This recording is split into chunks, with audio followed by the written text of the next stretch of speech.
whispers of moon cultural and scientific channel in my life.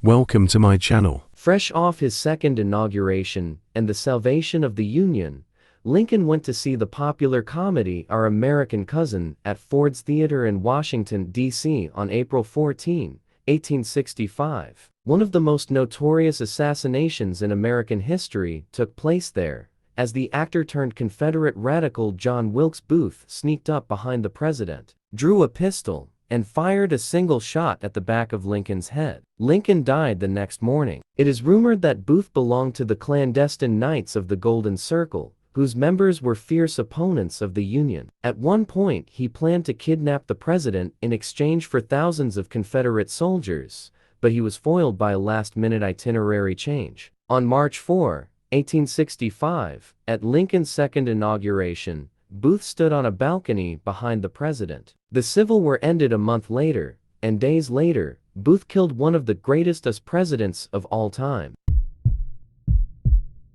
The assassination of President Kennedy is maybe the most researched, talked about, debated, and contested crimes in American history. The Warren Commission, which was assigned to investigate the murder, found that a 24-year-old Marine veteran named Lee Harvey Oswald, and Oswald alone, shot Kennedy from the 6th floor of the Texas School Book Depository in Dallas. Oswald was raised by a single mother in New Orleans. Throughout his life, he showed an inability to settle down. He became enamored with communism and tried to live in Moscow, but he was denied citizenship. After shooting Kennedy, Oswald fled the building and killed a police officer along the way. When he was finally apprehended, he famously said, "I'm just a patsy." This statement, along with Oswald's murder at the hands of vigilante local strip club owner Jack Ruby, has spawned countless conspiracy theories. How was such a high-profile suspect killed by a random vigilante? How did Oswald orchestrate the attack? Was he working with the Cubans? The Russians?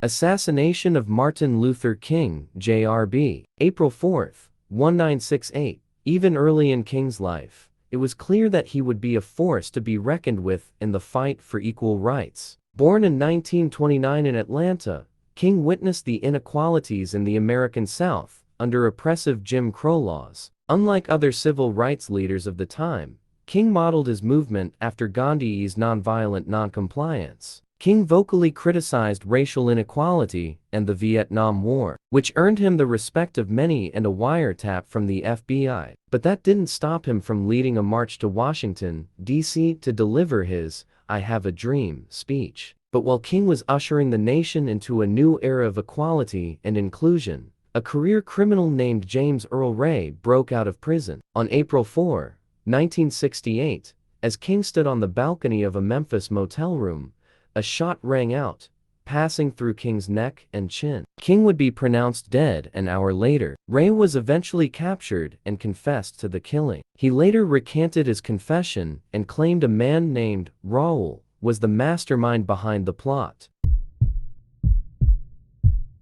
Charles Manson and his family, the late 1960s. In August 1969, Sharon Tate, the pregnant wife of Roman Polanski, was murdered in her home along with 4 other people. She was killed by Manson's family of followers on Manson's orders. Manson sent 4 of his followers to the house, where they killed 5 people, including Tate. Manson had already ordered one of his followers to go kill another man a few days earlier. The family was a group of around 100 followers of Manson who shared his passion for an unconventional lifestyle and habitual use of hallucinogenic drugs, such as LSD and magic mushrooms. Manson's followers also included a small, hardcore unit of impressionable young girls. They began to believe, without question, Manson's claims that he was Jesus and his prophecies of a race war. In 1971, Manson was found guilty of conspiracy to commit 7 murders. He was sentenced to death,